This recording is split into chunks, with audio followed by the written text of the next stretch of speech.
Hi, I'm Shantae. I'm an athlete.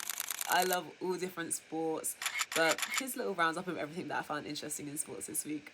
Enjoy. We're going to jump straight in with football. We were on international break last week, which meant there was no Premier League, there was no Championship, there was none of that. But it was time for the tea with World Cup qualifying. DRC knocked out Nigeria, which means that DRC are going to the World Cup. They made it on penalties. Nigeria, it's crazy to see because they're a strong footballing nation. They've won AFCON, 3 times? They've qualified for, I think, 6 out of the past 9 World Cups, and they've made it to the round of 16s 3 times. So Nigeria are a team to be playing with. And I don't know if anyone saw, but Eric Shelley, the head coach of the Nigerian national team, accused the DRC of using voodoo in penalty shootouts to win. And I'm like, baby, I'm sorry, but DRC, my people, they're grinding. So love to see that, and I'm rooting for DRC. Let's see what they've got to offer. Curacao qualified as the smallest nation ever to make it into the World Cup, and they will be joining Haiti in repping the Caribbean. We may be small, but we are mighty. Haiti qualified for the World Cup on the 18th of November, which is actually their Independence Day. The Haitian Revolution is so important for colonial and world history, and they're like the first independent Black republic. So I love to see Haiti slaying, but it's a little worrying considering that the 2026 World Cup is going to be held in like the US, Canada, and Mexico. But the US currently has travel bans for Iran, who also qualified, and for Haiti as well. And although there should be formalities which override this, allowing sports people to compete in competitions on wherever it is in the world, despite any travel visa. With Donald Trump in charge, I'm not sure what we'll see or what will happen, but I hope that all the teams that have qualified have that chance to represent themselves. Over in the Prem, London is red. Eberechi who? Obama who? Eberechi what? Obama what? Eberechi Eze. Because what do you mean you're going to score a hat-trick in your London derby against Spurs when Thomas Frank literally said yesterday, who's Eze? What do you mean? Eze scored, what was it, 41, 46 and 67th minute, I think. He had a banger of a game, and I know Eze's had like a little bit of a slow start to the season when he represented and he did what needed to be done. I don't know if anyone else knows, but Spike Lee is a massive Arsenal fan, and he posted that he was at the Gunners Stadium. He was living up that life, and I cannot imagine Spike Lee. What is he doing in a London stadium? In the US over summer, I watched a WNBA game at the Barclays Stadium, which is the New York Liberty's home stadium, and Spike Lee was a celebrity guest. The US are weird because they have the most rogue celebrities. There was Malala on the same bench that Spike Lee was sitting on. It was so rogue.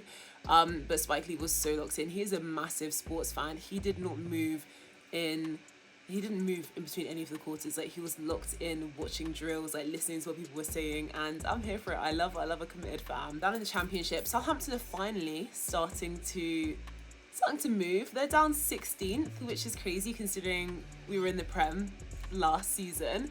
But they won 5-1 against Charlton Athletic, which is, we're getting somewhere, but I can't believe. So Southampton, we were in the Prem, relegated down to the Championship, went undefeated for 20-something games, made history, broke records, got promoted back up to the Prem, dropped down the very next season, and now we're 16th. It's not making sense in my head. I fear that Southampton may be the least reliable team to ever exist. So I'm sorry to Southampton fans. Me, I just live here. I'm not a Sutton fan. The Sheffield derby, United won 3-0 against Sheffield Wednesday, so they took that sweep. In the Prem, we've got Arsenal, Chelsea and City sitting at our top 3, which is interesting. I fear that every single season Chelsea kind of rage bait me, make me think that we're going to go back to like those early 2000s, 2010s glory days where Chelsea was the only name on people's lips. Like, Chelsea was the big name doing their thing, but then we're going to get to halfway through the season and I'm going to be disappointed. Every season I think it might be Chelsea's season, and they proved me wrong eventually, so I'm not going to get my hopes up this season. Arsenal's time is now. We've been waiting for a couple of years now. City lost to Newcastle and Liverpool lost to Forest 3-0 at home. So The top of the table is moving around a little bit, and I'm interested to see what's going on. It's a great week to be a Chelsea fan, I'll be real. In the Women's Champions League, Chelsea drew with Barca, so they're now undefeated in Europe. Last year, Chelsea lost 8-2 on aggregate to Barcelona, so them coming back with this strength is important, and it's showing what the team have to offer. Arsenal played Real Madrid, and they were down 1-0 in halftime. But Alessia Russo, my queen, came in with 2 bangers in the 53rd and the 67th minute. She's a strong player. She's going to do it every single time. And the Champions League table for the women's competition is looking solid. You've got Barca up there in 1st, Man United in 4th. So it'll be interesting to see if Chelsea and Arsenal can pull themselves up a little bit in the table. Would love to see Arsenal a bit higher in the Women's Champions League. But yeah, it's a great day to be a Chelsea fan regardless. Jumping into athletics, Jasmine Sawyers has pulled out of training for the pentathlon. She mentioned a couple of weeks ago that she was going to start training for multi-events again. That was what she grew up doing. But she has ended her pent training due to a calf injury. She said it wasn't anything serious, it was just a small one, but she wants to focus on making sure she's good for her indoor season, which is going to be the first indoor season since 2023 for her. I'm sure everyone's seen the video of her mentally preparing herself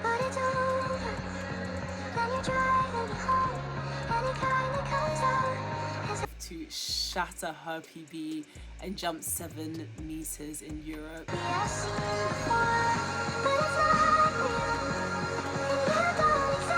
It was incredible to watch. Jasmine Sawyer's perseverance, her dedication and her discipline she's such an asset, and she's such an inspiring athlete to watch.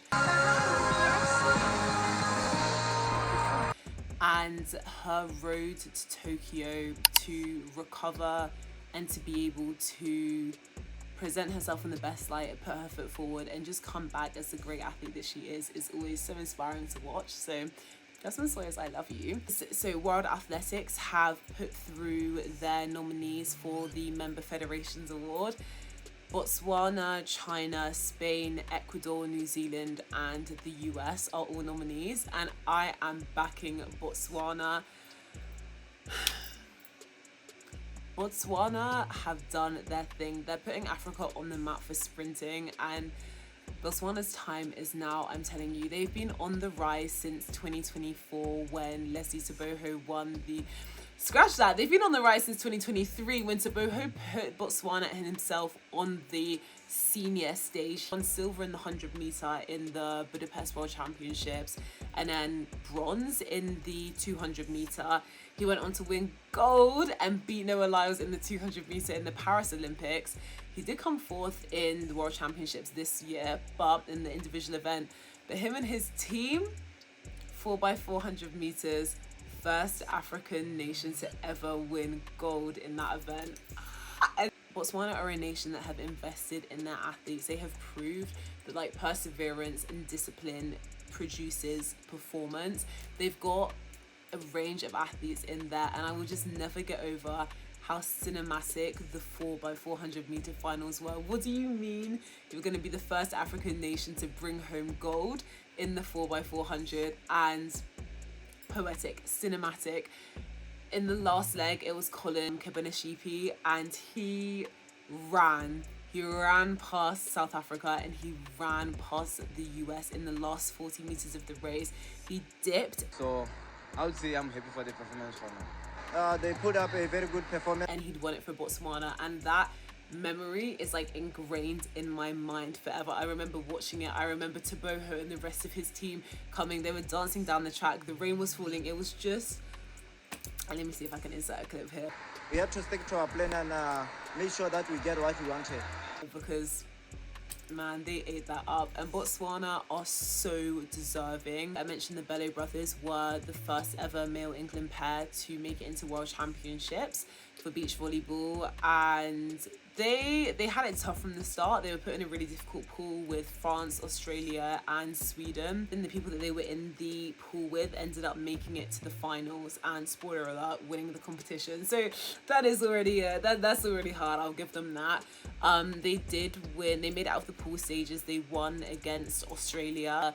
They played in the lucky losers, but they didn't make it to the rounds of 32s. But regardless, it's incredible to see English athletes making moves, and I know that the Bello brothers are now trying to focus on qualifying for the LA Olympics. Qualifyings are going to start running now, so I'm excited to watch them put all of their effort into that and to see if we can have an English pair showing up for the world. It was a all Swedish final in the men's final, so the Swedes knew that they were going to take home the win regardless. In the women's final, it was Latvia versus the US, and Latvia made history by getting their first ever gold at a beach volleyball world championship. And they actually made Latvian history by being the first pair, male or woman, to ever make it onto a podium finish. So big up Latvia for their win. One thing about beach volleyball though, these players actually deserve their flowers, because in normal volleyball, we play on an 18 by 9 meter court with 6 players either side. In beach, they play on a 16 by 8 court, and it's only 2 people covering that distance. What do you mean you've got 2 meters less, and you're on top of sand, and you're also trying to dominate and cover the entire court? Beach volleyball, I always love to watch because it's such a game of IQ. You have to be so tactical and you have to have so much knowledge in the sport. There's kind of like an understanding. A beach volleyball player will always make a good indoor player, but an indoor player won't necessarily make a good beach player. Moving over to the NBA, I'll be so real, these time zones are killing me. I cannot watch a full game at the moment, but James Harden sets an LA Clippers record, making 55 points in their most recent game against Charlotte Hornets. LeBron James finally starts his season after missing the first 14 games due to injury. I think it was sciatica. But anyway, he steps onto the court and makes NBA history as the longest consecutive serving NBA player. 23 seasons in a row is insane. Last season, he broke the NBA, or made NBA history, by scoring 50,000 points. In the Western Conference, Oklahoma City Thunders are holding strong in first place. Denver Nuggets are second, and the LA Clippers are third. Over in the Eastern Conference, Detroit are first, Toronto Raptors are second, and Miami Heat are third. This NBA season has got me on my toes, and I'm so excited to see where the playoffs take us, so let's stay tuned for that. But essentially, Sky Sports have pulled their channel, their maiden channel, Halo, which was meant to be the little sister for Sky Sports. It was meant to make sports more accessible in a way that women could understand and get the different perspectives of sports. But that's crazy because there's Sky Sports for that. What do you mean you don't think that women can understand sports as it is, and you have to put the subtitles in pink and you have to talk about matcha and do trending audios? Women's sports fans are serious. Women's sports is elite, and everybody watches women's sports. So a little confused by Halo, but that is basically everything that I found interesting in sports this week. Thanks for listening, and I'll see you next week, y'all.